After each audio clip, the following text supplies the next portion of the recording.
Picture this for a moment. It's March of 1991. Cable television is king. VHS tapes are stacked next to the family TV.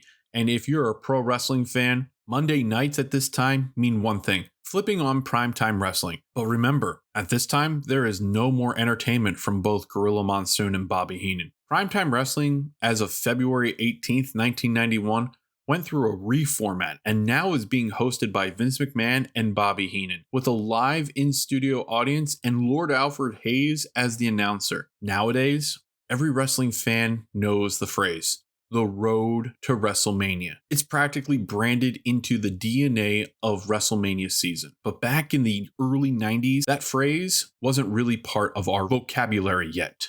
Instead, the World Wrestling Federation would build momentum with special broadcasts, unique television events that felt bigger than a normal show but weren't quite a pay-per-view. They were like little checkpoints on the journey to WrestleMania. This show had a little bit of everything: championship implications, a preview to a stipulation match that left fans scratching their heads, and one of the most important contract signings in WrestleMania history. Let's rewind the clock 35 years to a very unique moment in WWF history. This is Superstars and Stripes Forever. Ladies and gentlemen, are you ready? Welcome to and new. Oh yeah! It's going to be the biggest battleground in the history of our sport. As God is my witness, he is broken in half. But I'm better than you, and you know it. You want some? Come get some. Acknowledge me. The irresistible force meeting the immovable object.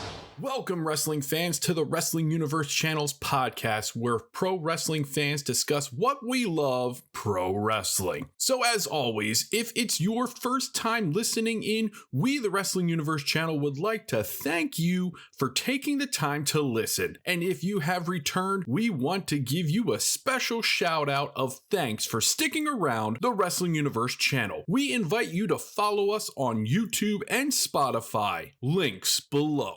Today in this episode, we remember back to the special primetime wrestling episode 35 years ago. The name of the special? Superstars and Stripes Forever, a teaser for fans to buy into the upcoming WrestleMania 7 event, those that weren't sure at the time. Held at the Pensacola Bay Center in Pensacola, Florida, taped on March 11th and aired on the 17th. During this special, we would witness a title defense, a contract signing, the first televised blindfold match, and several other matches. This special was sort of the starter for future years, as fans would be familiar with shows like The March to WrestleMania, just like other specials for events like SummerSlam and Survivor Series have also done. Personally, I can't remember if they ever made an announcement on the other WWF programs leading up to this special, but regardless, in current times, WWF Superstars and Stripes is very hard to find. And at the end of this video,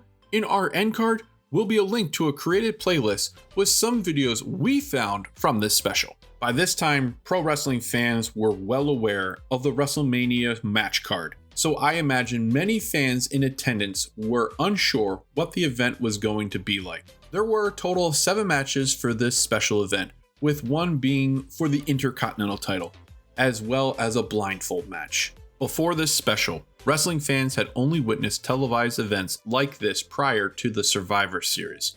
So not every match involved featured wrestlers for WrestleMania 7 facing other featured wrestlers. There were a few matches that were featuring wrestlers who were about to have matches at WrestleMania 7, but instead were going against jobbers, enhancement talent. One big thing that did happen later on in the tapings on this date, which would be shown after WrestleMania 7 on the Superstars of Wrestling, was when the $1 Million Man Ted DiBiase with Sensational Sherry defeated Reno Riggins by strapping on the $1 Million Dream. Keep in mind, at this date, Sensational Sherry was still with Macho King Randy Savage, so a lot of the fans attending this event might have been scratching their heads. But the interesting part is that prior to the match, Ted DiBiase would introduce Sensational Sherry as his new manager. So during these tapings, fans witnessed a moment that would make more sense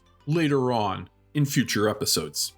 Now let's dive into the business side of this event, where we talk revenue, attendance, and impact, basically where the numbers tell the story. From a business perspective, this special broadcast was exactly what the WWF wanted. The crowd was energetic at the Pensacola Bay Center in Pensacola, Florida.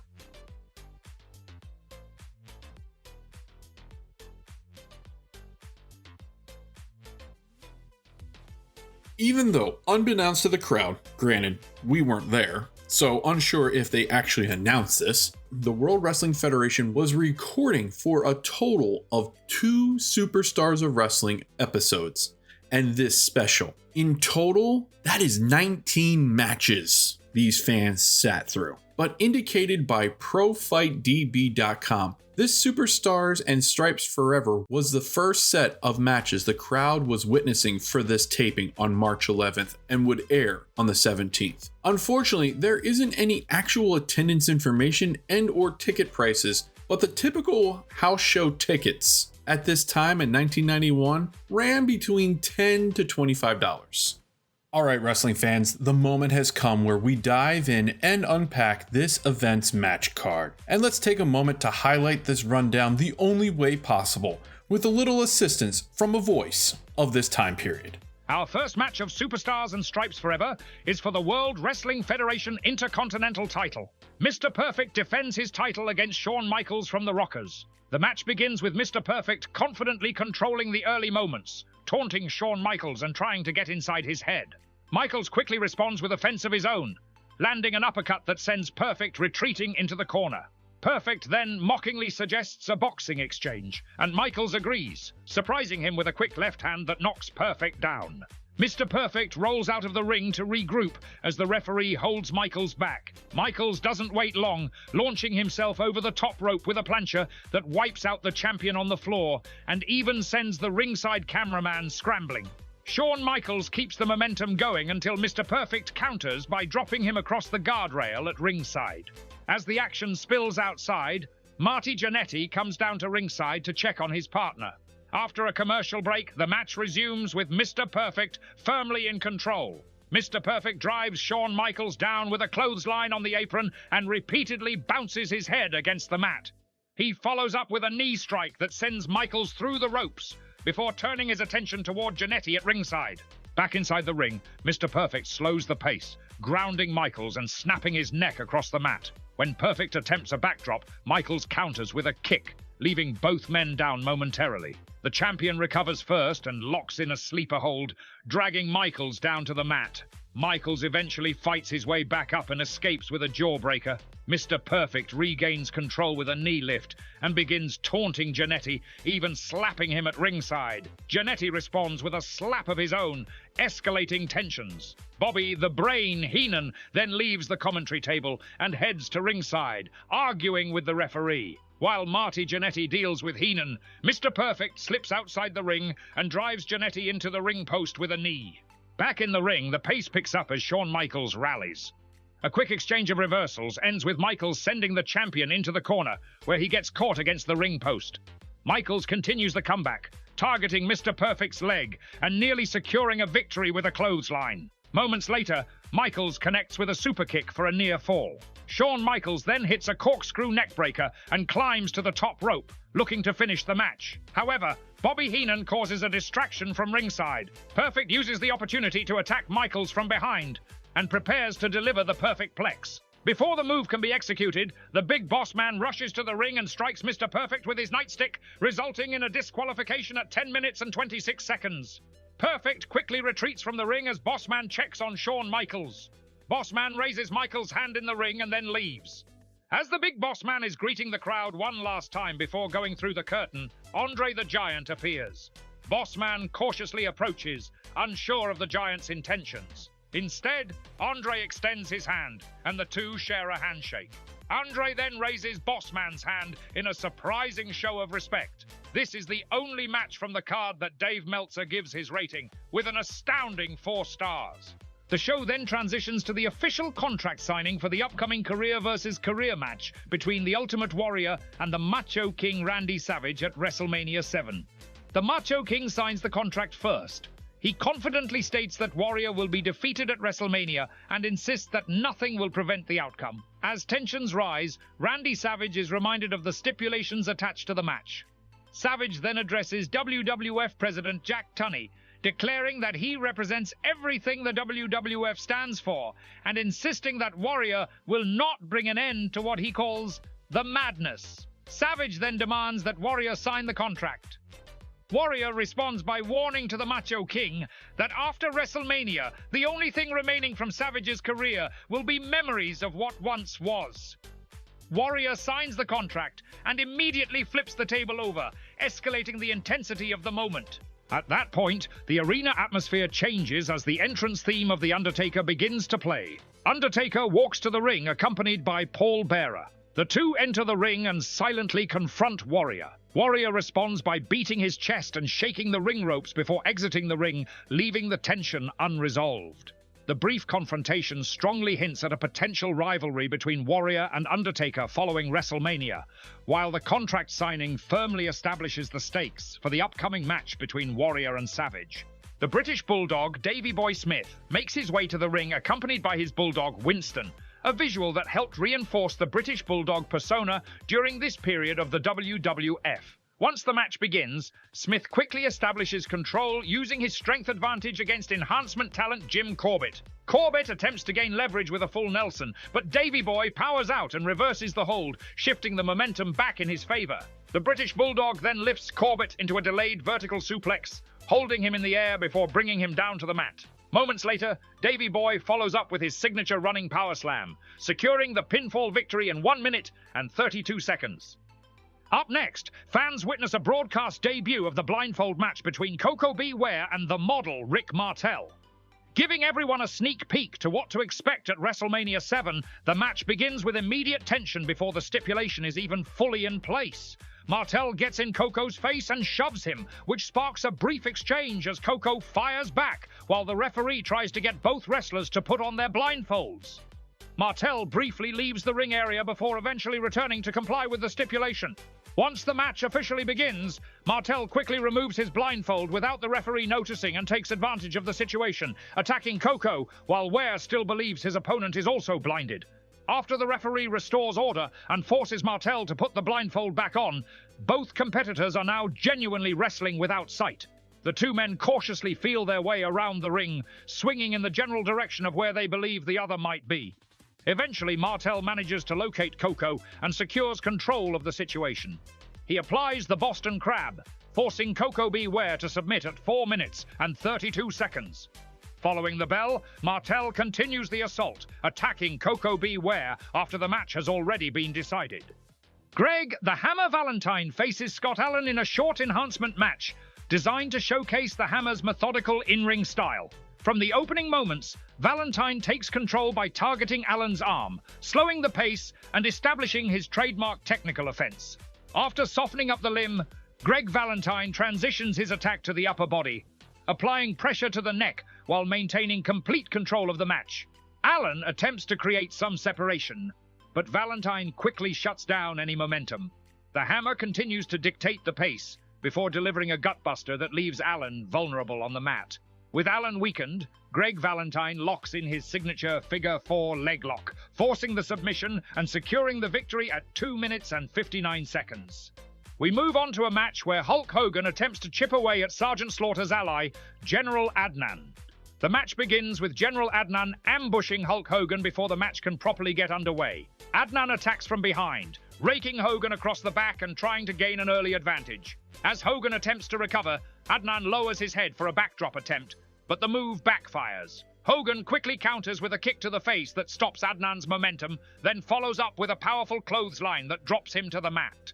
With Hogan starting to take control, Adnan suddenly changes tactics and pleads for mercy, trying to create a distraction. The moment Hogan hesitates, World Wrestling Federation champion Sergeant Slaughter storms in from behind and strikes Hogan with his belt, causing the referee to immediately call for the disqualification just over a minute into the match. The attack continues after the bell. The world champion begins whipping the Hulkster with a riding crop, while General Adnan retrieves the Iraqi flag from ringside.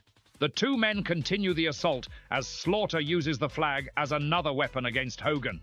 With Hulk Hogan weakened, Slaughter locks him into the camel clutch, applying heavy pressure as General Adnan taunts the fallen champion while holding up the WWF World Heavyweight Championship. WWF officials soon rush to ringside in an attempt to restore order. After several moments, Sergeant Slaughter is finally forced to release the hold. Even then, the assault doesn't end immediately, as the WWF champion stomps away at Hulk Hogan while he lies on the mat. Before leaving the ring, Slaughter drapes the Iraqi flag across Hogan's body and salutes General Adnan, closing the scene with Hulk Hogan still down as officials continue to check on him. In a preview match for WrestleMania 7, one half of the Nasty Boys, Brian Knobbs with both Jerry Saggs and Jimmy Hart in his corner, takes on one half of the WWF World Tag Team Champions, Bret Hitman Hart, with his Hart Foundation teammate Jim the Anvil in his corner. Knobbs starts the match aggressively, catching Bret Hitman Hart with a cheap shot in the corner to gain the early advantage. Hart quickly regains control by reversing an Irish whip and hitting a pair of atomic drops that send Knobbs retreating to the floor. Bret keeps the pressure on, slingshotting Knobbs back into the ring, but the momentum shifts when Knobbs lands a low blow to halt Hart's offense. Hart responds with a crossbody, and Jim, the Anvil, Neidhart, assists by rolling Knobbs back into the ring so Bret can continue working on the arm. The Hitman methodically targets the limb until Knobbs breaks free by raking Hart across the eyes. Knobbs then begins hammering away and attempts a big boot, but Hart catches the leg before the action spills toward the outside. At ringside, tensions escalate as Neidhart pulls Jerry Saggs off the apron and chases Jimmy Hart toward the backstage area. With the referee distracted, Saggs returns to interfere, allowing Knobbs to attack Bret from behind and regain control of the match. Knobbs continues the assault and catches Hart charging into a boot before covering him for a near fall. Later in the match, Knobbs lowers his head too early for a backdrop attempt, and Bret counters with a quick leg sweep that sends both men to the mat. Hart is the first to recover and begins firing back with a fence. Outside the ring, Saggs attacks Neidhart from behind and then reaches into the ring to trip Bret, setting up another advantage for the Nasty Boys. Knobbs capitalizes by delivering a pile driver, but Hart manages to kick out. In the closing moments, Saggs again tries to interfere by holding Bret in place, but Neidhart returns and breaks it up. With the distraction neutralized, Bret catches Knobbs with a clothesline and scores the pinfall victory at the 9-minute 30-second mark. The final match of Superstars and Stripes Forever pits The Undertaker with his manager Paul Bearer against the mighty Tugboat, before the bell even rings as Tugboat is attacked while entering the ring. The Undertaker immediately takes control, driving him into the corner and delivering a heavy corner splash, followed by choking strikes that keep Tugboat trapped against the turnbuckles. Undertaker attempts another splash in the corner but misses, giving Tugboat a brief opening. Tugboat tries to lift him for a slam, but the attempt fails as Undertaker's size and positioning prevent it. Undertaker quickly regains control with a clothesline that sends Tugboat down to the mat. From there, he continues the offense with more choking pressure, keeping Tugboat grounded and unable to build momentum. Tugboat makes another effort to lift Undertaker for a slam, but once again he's unable to complete it. Undertaker maintains control until Tugboat rolls out of the way of an incoming elbow drop. With the opening created, Tugboat fires back and connects with a power slam that finally knocks the big man down. Trying to capitalize, Tugboat charges into the corner and lands a splash, but when he attempts a second one, Undertaker moves out of the way. As Tugboat recovers, Undertaker climbs to the top rope and delivers a flying elbow drop to finish the match, securing the pinfall victory at 3 minutes and 28 seconds. After the match concludes, Undertaker adds to the eerie atmosphere by sprinkling dirt over Tugboat's body before leaving the ring. And fans, we want to take a moment to actually thank ELEVENLABS. If you're looking to create a lifelike audio, with ELEVENLABS AI voice generator, you can produce the most realistic speech with ease. Whether it's for audiobooks, video voiceovers, commercials, or any project that needs human-like narration, ELEVENLABS has got you covered. ELEVENLABS offers 32 languages. Their platform is perfect for all your audio needs. Just scan the QR code or click the link in the description below to explore more about ELEVENLABS today. Alright, wrestling fans, get your erasers out. It's time for us to be the bookers for this event. It's a segment of the show that really starts making all us wrestling fans a fantasy booker. Here are some what-if scenarios and or ideas about this event for many of you to ponder and discuss. Let's start with a blindfold match. Because yes, on paper, having the model Rick Martel go over Coco Beware makes total sense. Martel was the one with the momentum. He had the character, and the WWF clearly had more plans for him moving forward. But here's the thing. Rick Martel was to face Jake the Snake Roberts in this type of match at WrestleMania 7, and you're telling me Jake Roberts doesn't show up? That feels like a missed layup. Imagine for a second. As Martel has Coco in the Boston Crab, the energy shifts. You hear that reaction start to build. Jake the Snake Roberts comes running down the aisle. The crowd in Pensacola would have come unglued, as the fans have been waiting since November for Jake to get his hands on the model. Jake tosses the bag and out comes Damien. Jake quickly places the snake over Martel's shoulders. The second the realization hits, the model absolutely loses his mind.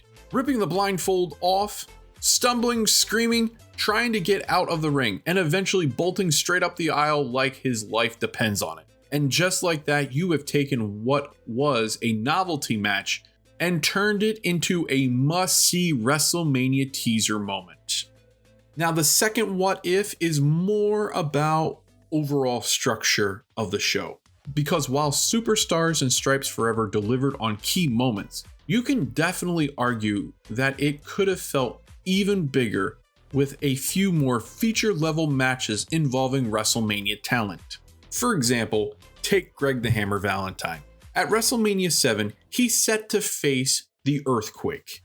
So instead of putting Valentine in a throwaway match leading up to that, why not use this special to give fans a preview? You would have already got the connection sitting right there. Earthquake's tag partner and fellow Jimmy Hart Foundation guy Dino Bravo. So now instead of Valentine versus talent enhancement jobber, you book Valentine versus Dino Bravo on this show. You instantly raise the stakes.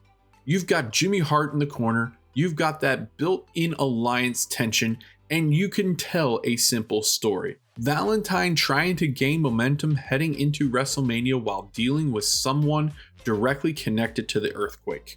Maybe even Earthquake teases an appearance at ringside. Now suddenly, that WrestleMania match feels bigger because it had a presence here.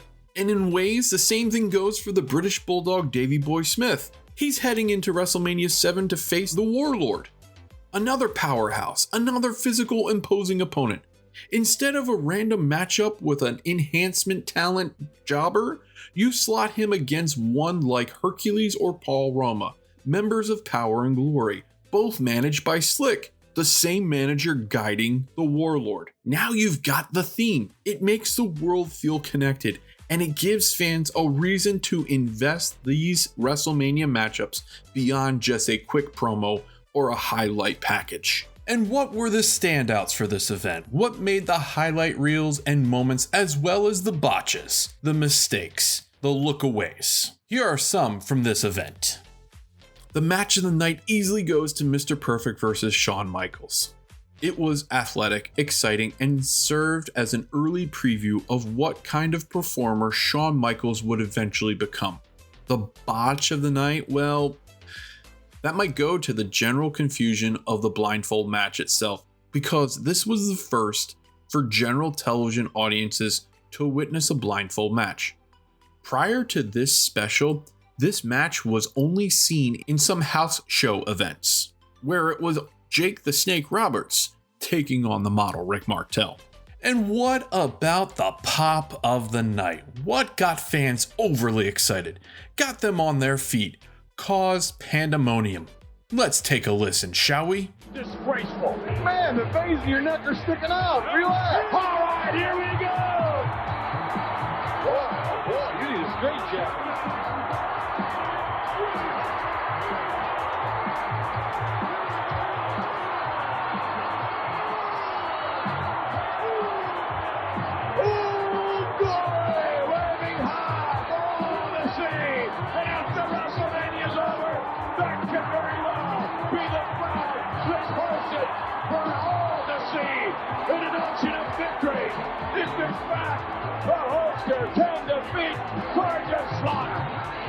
Boy, you're kind of one-sided here, pal. Without any doubt, and due to the current time of this event, it only made sense for Hulk Hogan to have the loudest reaction of the night.